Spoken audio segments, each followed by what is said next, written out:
अस्सलाम वालेकुम दोस्तों, कैसे हैं आप सब? ठीक हैं। ये जो हमारे सेलमैन थे जिनकी मैं बात आपसे करने लगा हूँ, मोहम्मद शफीक नाम है इनका। तो इनके साथ बहुत बुरा हुआ है। तो इनकी ज़ुबानी सुनते हैं कि ये क्या कुछ हमारे व्यूज़ साहब को बताएं। तो हम इंशाल्लाह आपकी रिपोर्ट भी करेंगे। तो आप बताएं। अस्सलाम वालेकुम जी। जनाब वाला गुजारिश है कि मैं जनाब 36 टोल चक नंबर 36 टोल का रहायशी हाँ। मेरी अपनी ज़मीन भी जाती हैगी है, मैं उस रहायशी हाँ, मेरे मकान भी अपने हैगे ने। सरकारी जगह ते जनाब मैं कम से कम 35 तो 40 साल तो उस जगह ते मैं आबाद हैगा सी। तकरीबन मैं उत्थे मकान भी बना के बैठा होया सी। तकरीबन कुछ सन 2094-95 ਦੇ बारिशां बुरशां आईयां, उत्थे जनाब मेरे मकान गिर गए। मैं उस जगह हवेली बना लिया, बना के ते मैं अपनी मकान दूसरी जगह ते कर लिया। उस तो बाद कोई मेरे मामा जी ते और मेरे वालिद साहब दोनों आपस यानी कि साला बहनोई सन आपस वो कोई उन्होंने सरकारी जगह ते इस जगह ते ना बाद पता लग्या कि उन्होंने सरकारी जगह ते दोवां ने ना थोड़ी थोड़ी मिट्टी पाई हुई सी। ते मामा जी ने कहा कि मतलब मेरे को बेटियां हैगियां, तेरे को बच्चे हैगे ने, चलो तू जगह सारी बना ला, मैं की करनी। हालांकि वो उनकी जमीन हैगी सी 36 टोल दे विच मेरे मामे दी। कुछ अर्सा गुजरिया तो मतलब मामा जी ने यानी कि मेरे वालिद साहब ने कहा भी चल थां तू बना ला। उन्होंने कोई ना पहले तो कोई 2-4 मरले वली सी रल के, उस तो बाद फिर वालिद साहब ने कोई उस जगह में वलिया मिट्टी मुट्टी सटाई ट्रालियां नाल, कोई हत्थां नाल, कोई कईयां कुइयां नाल सिर ते मिट्टी ढोई ठोक करते करते वो असी जगह ना यानी कि सरकारी एक कनाल बना ली। जो बनावन तो बाद फिर असी उन्हें रिहायश पजीर होए सन। ते रिहायश पजीर तो बाद 2007 ਦੇ ਵਿੱਚ यानी कि मामा साडा साडे कोल आया। उन्हें कहा मेरे दो तेरे कोल जगह कोई नहीं, तो कादराबाद रहिंदा, उन्हें वालिद इमामत करता है, उन्हें कोई जगह जुगह कोई नहीं हैगी है, तो कोई उन्होंने कोई जगह दे दे यार थोड़ी जी। मतलब तो वालिद साहब तो नहीं मन्ने सी भी आज तेन मैं जगह दे दी थी, कल सारी जगह काबज हो जासी। लेकिन वालिद साहब की जिद, मामे की जिद है कि नखनी यार जिमें भी जाना उन्होंने जगह दे। वालिद साहब नहीं मानते सन। फिर असी वालिद साहब ने आख्या भी चलो, मामा कहता भी चलो दे दे जगह, केड़ी गल है।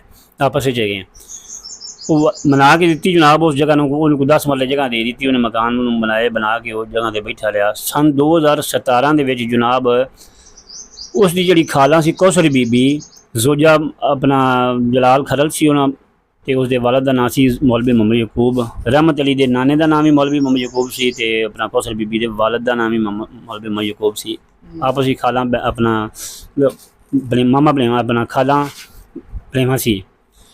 कौसर बीबी ने कहा जी मेरा भी हिस्सा इतने बनता है, मेरे बड़ी भैन ने लै लिया, मैंने भी अपना हिस्सा दे दियो। इतने असे तेरा हिस्सा इतने नहीं बनता, तेरा हिस्सा बनता है उत्थे रहमत अली को लै लिया। रहमत अली की वालदा जी पेगी तेरी भैन उनके को हिस्सा लै लिया। उन्हें कहना जी मेरा इस इदू बनता, इसकी बकाया जगह पई वो भी मेरे वालद की हैगी, तुहाडी नहीं हैगी। करदे करांदे कोई नहीं, रोला रोला पिया, लेकिन ना गल बनी। सन 2017 के जनाब जी साडे नाल जबरदस्ती की, हाथे वड़ गए जनाब। असीं कब्जा नहीं होने दिता। कुछ दिनों बाद 2-4 दिन बैठे, असीं उन्होंने उठा के बाहर कढ़ दिता। 1-5 से कॉल हुई है, जो भी मतलब मसला मसाला थाने कचहरी का बनया, लेकिन सबूत पेश किए गए। असी अदालत जो एल कमीशनर मुकर्रर किया, अदालत का बयान साढ़े को लिया गया, उन्हें मुकर्रर किया। बकायदा कौसर की वालदा ने जनाबे वाला उस वक्त एल कमिश्नर मुकर्रर किया गया। एल कमिश्नर मौके पर आया, असी बयान दिता और उसकी कौसर बीबी की वालदा सगी ने बयान दिता। सन 2017 रमज़ान शरीफ का महीना सी जनाब, रोज़े च सी।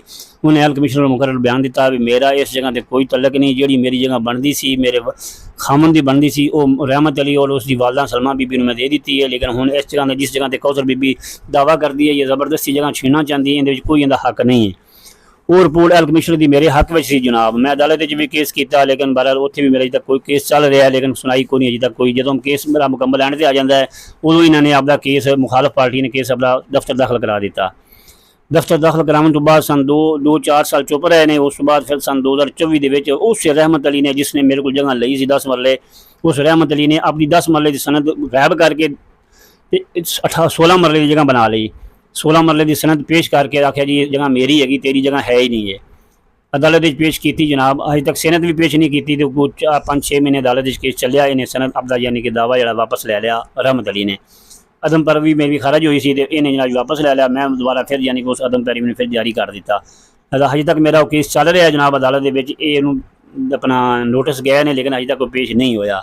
उसके बावजूद ज़बरदस्ती रहमत अली ने अपनी दीवार तोड़ के रातों रात सन 2024 इन्हें उस कौशल बीबी ने उस हाथे में बिठाया। इट्टां भी सटाइयां भी दरखास्तां दित्तियां, 1-5 के गालां भी कीतियां, पुलिस ने भी दसिया, DPO दरखास्तां भी दित्तियां। लिहाजा आखिरकार के सन 2024 DSP अजमल साहब ने साहिवाल उकाड़े सन। मौके पर उन्होंने इंक्वायरी भी की, ਕਰਨ ਤੋਂ ਬਾਅਦ ਫਿਰ ਉਹਨਾਂ ਨੇ ਐਸਏ ਨਿਸਾਰ ਨੂੰ ਭੇਜਿਆ ਵੀ ਜਦ ਮੌਕਾ ਵੇਖ ਕੇ ਆ ਵੀ ਜਗ੍ਹਾ ਹੈ ਕਿੰਦੀ ਪਿੰਡ ਵਿੱਚ ਪੁੱਛ ਕੇ ਆ। ਜਦੋਂ ਪੁੱਛ ਕੇ ਆਏ ਮੈਂ ਨਿਸਾਰ ਸਾਹਿਬ ਨੂੰ ਪੁੱਛਿਆ, ਮੈਂ ਸਰ ਕੋਈ ਸਬੂਤ ਮਿਲਿਆ? ਉਹਨੇ ਆਖਿਆ ਜੀ ਬਿਲकुल तू सच्चा है, सबूत मिले है, लेकिन अगू मेरे पास कोई नहीं, DSP के पास है, जो भी रिपोर्ट बना के दे देवे। लेकिन मैनू सर जनाब रिपोर्ट नहीं मिली उस जगह तो रिपोर्ट नहीं मिली, मेरे खिलाफ रिपोर्ट बनाती, हालांकि सबूत भी हासिल हो गया लेकिन फिर भी मेरे खिलाफ रिपोर्ट बनाई उन्होंने। उसके बावजूद फिर उन्होंने मेरी ज़ाती दीवार तरोड़ी है। उन्होंने सन 2011 मई ਨੂੰ ਮੇਰੀ ਉਹਨਾਂ ਨੇ 11 ਜੂਨ ਨੂੰ ਮੇਰੀ ਦੀਵਾਰ ਉਹਨਾਂ ਨੇ ਤੋੜੀ ਹੈ। ਮੈਂ ਫਿਰ 15 ਤੇ ਕਾਲ ਕੀਤੀ ਹੈ, ਕਾਲ ਕਰਕੇ ਉਹਨਾਂ ਨੂੰ ਦੱਸਿਆ, ਬਕਾਇਦਾ ਮੇਰੀ ਪੁਲਿਸ ਮੌਕੇ ਤੱਕ ਵੀ ਨਹੀਂ ਗਈ। 14 दिन हो गए ने, पुलिस ने मौका नहीं वेख्या। 14 दिन तो बाद मैं 1787 से कॉल की है, फिर उन्होंने मेरी दरखास्त अगे पेश की DSP के। DSP ने थानेदार को सद्या, SHO ਨੂੰ कहा तू मौका क्यों नहीं वेखन गया, दोबारा मौका वेख के आ। फिर SHO गए ने जनाब 26 तरीक को गए ने, उत्थे मौके पर गए ने, रात को गए ने। उन्हें पूछा, एक दो बंद पूछा, उन्हें दसिया, उन्हें भी ये दीवार जनाब असी अपने हाथ नाल तैयार की है, बाबे अमीर की दीवार है, शफीक के वालद की दीवार है, हाथा भी शफीक के वालद है। उन्हें भर्ती पाई बेचारे ने बड़ी मेहनत की है, इन्हें साल तो इतने आबाद भी रहा है, लेकिन इन्हें जबरदस्ती की कि उन्होंने हाथा खोने की कोशिश करते पे, उन्हें खो लिया तकरीबन। उन्होंने दीवार भी ढा दी उन्होंने, तो लिहाजा इनकी सुनाई नहीं हो रही। जो दोबारा फिर SHO ने सानू दोबारा थाने सद्या भी डॉक्यूमेंट लैके तुसीं थाने आओ। जो थाने गए हैं जनाब उस वक्त थानेदार ने सानू SHO ने गल की है। मैं कहा सर राती भी तुहानू बंदे ने दस्सिया सी भी दीवार शफीक की हैगी है, इन्होंने जबरदस्ती की तोड़ी दीवार। उन्हें कहा मैं उस चीज़ को कोई नहीं सदा, ना मैं किसी ने उत्थे पुछया भी कोई नहीं आखे। हालांकि जिस बंदे ने बयान दिता वो खुद बंदा कहता वैसे मेरे राती सानू उन्होंने पुछया सी, उन्होंने दस्सिया है। जो थाने गए हैं जनाब असीं डॉक्यूमेंट दिते ने, उदों अगों जवाब मिलिया है मुलजम पार्टी का। उन्हें कहा जी इस जगह पर इन्हों का कोई तलक ही नहीं, ना कोई इन्हों मकान सी, ना कोई इन्हों की रहायश हैगी सी, कुछ भी नहीं सी। मैं SHO साहब ने आख्या, मैं सर जी तुसीं इस जगह पर टक ला दो, जे अगर ये बंदे कहते हैं भी ये इत्थे नहीं बैठे हुए सन, नहीं रहायश हैगी सी, इन्हों का कोई बरादरी का बंदा कोई सबूत दे दे मतलब इतने नहीं बैठे सन, मैं सारा हाथा ही छड़ देना जी इन्होंने। समझ आ गई नहीं, लेकिन मेरी कोई सुनाई नहीं हुई। लेकिन लिहाजा उसके बावजूद SHO ने कहा भी तू पटवारी को सदा के उस हाथे की यानी कि इंक्वायरी करवा, निशानदेही करवा भी तेरा हाथा वो बनता है या कोई होर बनता है। मैं कहा जिस हाथे से सर जी मैं भर्ती पा बैठा, इन्हें साल तो बैठा, मैं उसे रिपोर्ट बनवाई है, पटवारी की बनवाई है, पटवारी की रिपोर्ट भी सर जी विखाई, हेल्थ कमिश्नर की रिपोर्ट भी विखाई, लेकिन उस पर भी गए और कोई नज़र नहीं डाली गई। लिहाजा मैनू ये टाल मटोल कर दिता गया कि तू यानी कि पटवारी की रिपोर्ट बना, अपना पटवारी को सदा के निशानदेही करवा। सर मैं इन्हें पैसे कितों दोबारा ला के पटवारी को जाके निशानदेही फिर दोबारा करावा। अगर मेरा रोला मुकदा है सर जी तो टक लाते हैं, मुलजम वाली कहती है कि ये है ही नहीं जगह इनकी, मेरा इत्थे टक ला दो। उन्होंने कोई बरादरी के बंदे दो भी बंदे कह देन, जो मैं कहना बंदे दस देवन, मतलब भी इतने शफीक का वालद या शफीक इतने नहीं रहिंदा सी ते मैं इन्होंने जगह फरीद कर देना। सर जी मेरी इल्तमास है, मेरी मदद की जाए, मेरी हेल्प की जाए।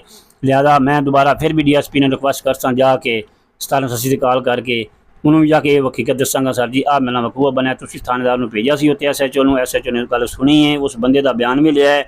उसके बावजूद थाने आके उन्हें उस बंदे को फॉलो कोई नहीं किया।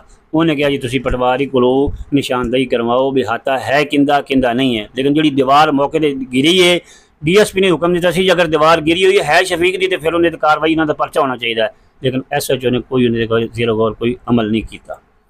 मेहरबानी जनाब, शुक्रिया। तो जी नाजरीन आपने सुना शफीक भाई की, तो ये मैं जो कानून के हुक्मरान है ना उनसे अर्जी करता हूँ कि ये इनके साथ ताउन करें और गरीब का साथ दें। अल्लाह निगहबान।